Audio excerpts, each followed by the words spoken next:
Hey guys, today I'm going to show you how to do a SAFMEDS timing on your own. So in class you'll have a partner, but whenever you're at home, you're probably going to be doing most of your timings by yourself. This is not going to be a video that shows you everything you have to have for a video submission for your credit for an at-home SAFMEDS timing. You're going to want to see the other video located in this same folder for specific instructions on that. This is just going to be kind of an overview of how to do a SAFMEDS timing and a little bit of more information about SAFMEDS. Okay, so when you do a SAFMEDS timing, you want to make sure that you have all the necessary materials. So to start with, you want to make sure that you have your cards. You'll find your cards in Blackboard within the SAFMEDS folder, and you're going to want to make sure that you print that file double-sided. The reason that's important is because on the front of your card, you're going to have the term, and on the back of the card, you're going to have your definition. If you don't print double-sided, then you won't have your definitions on the back of the card. So let's take a closer look at what these cards look like. So here you see the term on the front and the definition on the back. You'll notice that there is a couple more pieces of information on the back of your card as well. You have the slice number. All of the cards that I'm going to be practicing with today are from slice 1. You'll also have a little number off to the side, and that number indicates how many syllables are in the definition. Okay? This is going to be important because you're going to chart after you finish your timing, and you're going to chart several things. You're going to chart the number of corrects, the number of incorrects, and the number of skips that you had. You're also going to chart how many correctly spoken syllables you said. We'll go over how to do that at the end of the timing. The last thing that you're going to chart is the amount of time that it took you to get through your deck of cards. So that brings us to another important thing that you need to make sure that you have when you do your timings. That's something to time yourself with. I use my cell phone. You could use a watch or a timer. You just want to make sure that you can time down to the seconds.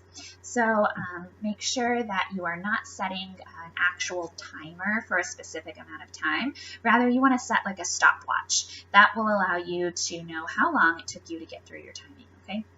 So I have my timer ready, and I have my cards ready.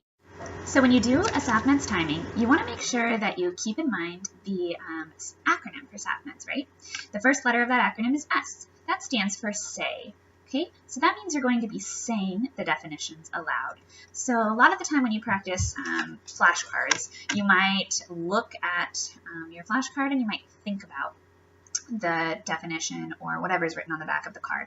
For SAFMEDS, you want to make sure that you're saying aloud that definition, right? So for example, here I have the term behaviorology.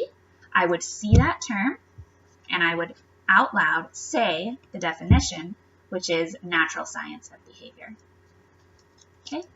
The second part of the SAFMEDS acronym is A, and that stands for all. That means that anytime you have signed slices, you want to be making sure that you are saying all of the definitions for all of the terms. Okay. The third letter in the SAFMEDS acronym is F. That stands for fast. That means that you're going to want to make sure that you're going through this deck as quickly as possible. So the next letter in the SAFMEDS acronym is M. That stands for minute. So typically when you do a SAFMEDS timing, you're going to be doing it for a minute.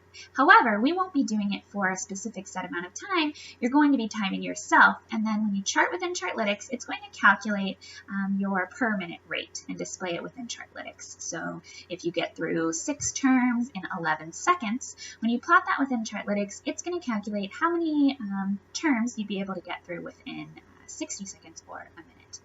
The next letter in the acronym is E, and that stands for every, and then D, which stands for day. So that just means that you are saying your terms and definitions, you're practicing your SAFMEDS every day, which is why we are asking you to do these at home for homework credit as well as in class. The last term is very important, and it's S, the shuffled. Okay, so that's when you want to make sure that you are shuffling your cards anytime before you do a timing. Okay, so as I get ready to do my timing, shuffle my cards, and now I'm ready to go. So again, I make sure I have my cards, my timer, and one last thing you want to make sure that you have is you have space to sort your cards. So I'm going to do my timing on a table where I have space to sort my cards into corrects, incorrects, and skips. Okay, so when you think about corrects, that means that you say the term, or you see the term, and you say the definition, and you say the definition that exactly matches what's on the back of the card. That would be a correct. An incorrect is if you see the term and you say a definition that does not correctly match the definition on the back of the card. A skip just means you look at a term and you don't know or you can't think of the definition for that term right away, so you're just going to skip it and put it off to the side, okay? So let's go ahead and start a timing. So remember, I want to make sure and have my timer ready, some kind of stopwatch app, something like that, so that I can time how long it takes me to get through my cards, okay?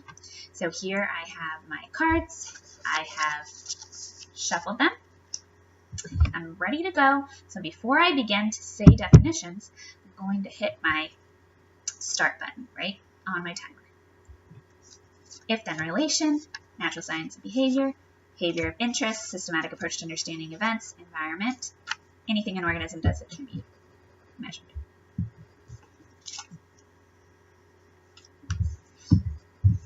All right.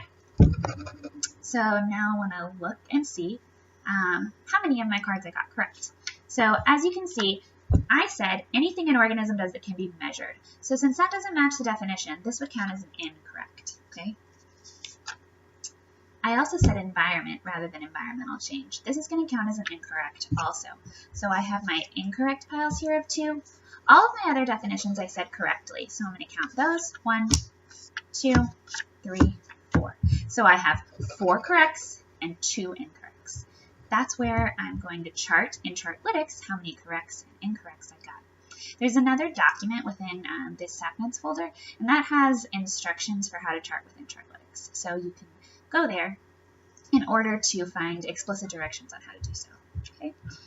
The last thing that you want to make sure that you're noting and charting within Chartlytics is how many syllables you spoke correctly. So you're going to take your correct pile. You're going to look at that little number that we mentioned earlier in the bottom right-hand corner, right here. So this definition has 13 syllables. So I'm going to add that to the number of syllables in my other correctly spoken definitions. And that's the number I'm going to chart within Chartlytics. So I have 8 plus 6, 14, plus 13 is 27, plus 5 is 32. Okay, so the number I would chart within Chartlytics on my syllables chart would be 32. The last thing that you want to take note of that's going to be important for charting within Chartlytics is the time displayed on your timer. So I was right at 10 seconds, okay? So that's going to be the time that you enter into Chartlytics as your counting time, okay? And again, there's more detailed instructions on how to do that in the document within the SAFMEDS folder